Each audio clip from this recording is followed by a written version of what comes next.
Olá pessoal, tudo jóia? Vamos dar continuidade à nossa disciplina de propagação de plantas. Na última aula a gente abordou a respeito da propagação, por mergulhia, e agora vamos falar um pouco, daquela propagação vegetativa natural, espontânea, que no meio técnico a gente conhece pela propagação vegetativa por estruturas especializadas, né? Então a gente vai abordar aqui, de forma bem rápida e objetiva, os principais exemplos desse tipo de propagação, por estruturas especializadas, né? Então, como tarefa barra ponto de participação de vocês, eu quero que ao final da aula, vocês comentem no link, do YouTube, o nome de vocês e o horário que vocês assistiram a aula, ok? A data e o horário que vocês assistiram essa videoaula, porque aí eu vou ter um controle sobre a presença de vocês aí nessa aula assíncrona. Então vamos lá, As estruturas especializadas são caules, folhas ou raízes modificadas que funcionam como órgão de reserva de alimentos, podendo também ser utilizados na propagação vegetativa das plantas, Então são estruturas que funcionam como reserva, órgão de reserva nas plantas. Então, os principais tipos de estruturas, a gente pode ter os estolões, rebentos, tubérculos, rizomas, bulbos, ou bulbilhos. Todas essas estruturas, elas podem ser utilizadas na propagação de plantas, propagação vegetativa. Tem todas aquelas vantagens, de ter plantas mudas com a mesma identidade genética da planta mãe, garantindo assim a identidade genética, garantindo assim os caracteres agronômicos de interesse comercial, ok? Então, o primeiro grupo aqui a gente vai falar sobre os estolões,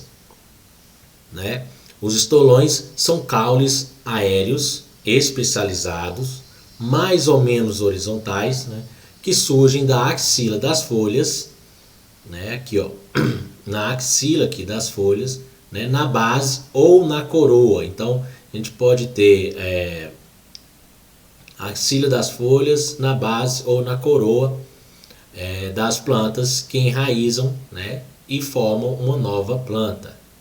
Então, exemplos aqui a gente encontra estolões para a propagação principalmente do morangueiro, da hortelã, dos gramados, da grama.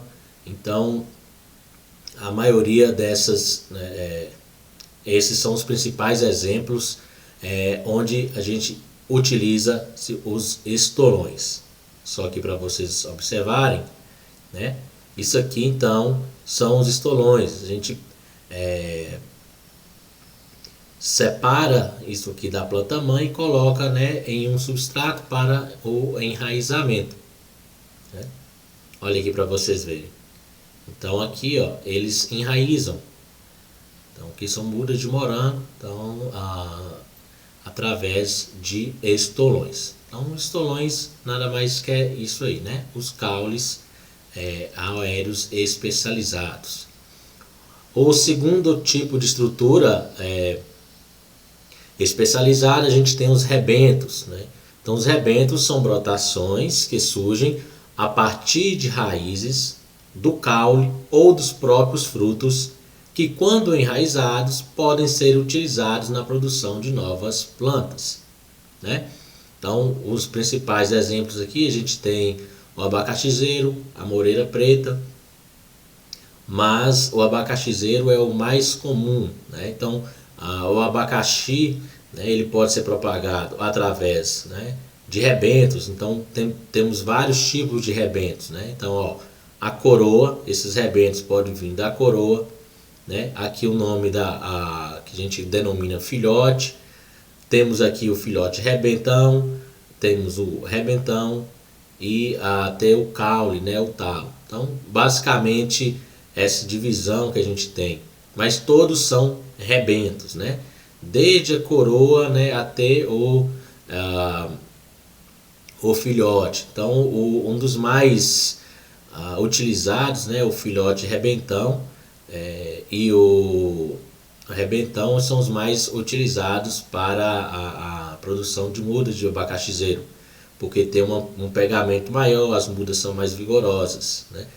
É claro que a coroa também ela pode ser utilizada, mas tem todo um processo, tem um processo também de seccionamento da coroa, né, que a gente faz várias secções aqui, corta bem, coloca para curar, né, em ambiente, tem um tratamento químico, mas aí vocês veem isso com mais detalhes na disciplina de fruticultura, né, quando estiver falando propriamente do abacaxizeiro. Mas só para vocês terem noção de que o abacaxi, né, ainda predomina a propagação por meio de rebentos. Já tem esses estudos com a micropropagação, né, bem avançado, já tem micropropagação comercial do abacaxizeiro também. Aqui mostrando com maiores detalhes os principais tipos de rebentos no abacaxi. Temos também a propagação, né, vegetativa por estrutura especializada através dos tubérculos, né? O exemplo mais comum é o tubérculo, né, da batata, né, da espécie Solanum tuberoso, né, da Solanácea, que se utiliza então desse tubérculo. Aqui é um tubérculo semente, né, que a gente chama no termo técnico, né, e coloca para o plantio, a emergência, crescimento, depois, né, a senescência. Então, os tubérculos são utilizados principalmente nas famílias das solanáceas. O bulbo, né, os bulbos são os órgãos esféricos formados, né, por bainhas foliares sobrepostas em camadas. Então, esses bulbos são mais comuns, né, nas hortaliças, né, o alho, por exemplo, a cebola com bulbilhos, né, também pode ser propagado através de bulbos.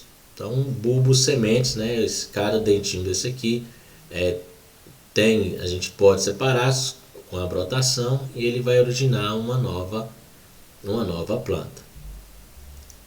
Outra estrutura muito utilizada, né, na propagação, principalmente de fruteiras, né, um exemplo clássico aqui são os rizomas, né, são caules modificados de crescimento, né, normalmente subterrâneo, que apresenta a capacidade de armazenar reservas, né.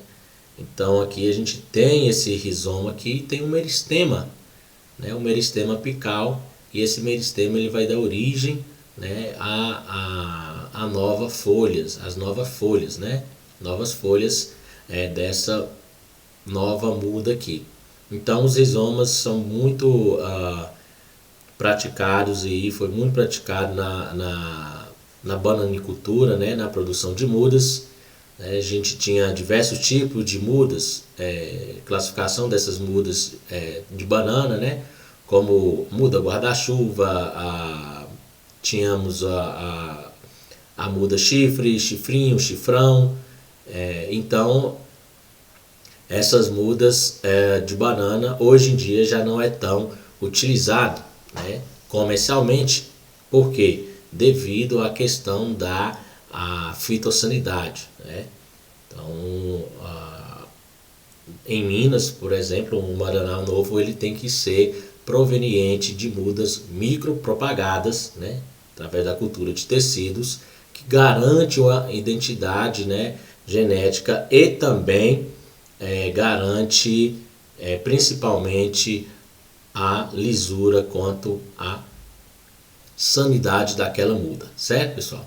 Então, basicamente, hoje, né, a gente encontra a propagação da banana, né, da bananeira, através da micropropagação.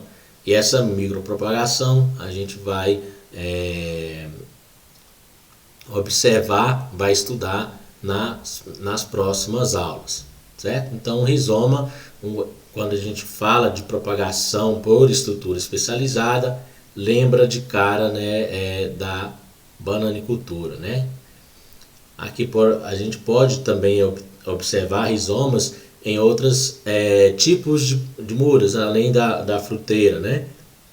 Nas hortaliças, por exemplo, né, o gengibre, e nas mudas, nas plantas ornamentais. Então, também podem ser propagadas por rizomas, ok? Então, a propagação através de estruturas especializadas, ela é bem sucinta, né, bem fácil de fácil entendimento, né, através dos estolões, dos tubérculos, dos bulbos, né, rizomas e rebentos. Então, basicamente é isso que a gente encontra nas estruturas especializadas, ok? Então, por isso, pessoal, eu peço que vocês assistam essa videoaula e comentem logo abaixo no link lá do YouTube, né? Esse comentário ele vai valer nota. Então, é uma forma de vocês acompanharem a videoaula, né? Eu estou observando que o acompanhamento, a visualização está aquém, né, do desejado. Então, por isso a gente está passando, né? Estou passando esse detalhe aí para vocês, ok? Então, a próxima aula a gente vai abordar cultura, né, micropropagação na cultura de tecidos, e depois a questão da legislação de produção de mudas. Então, forte abraço e até a próxima videoaula.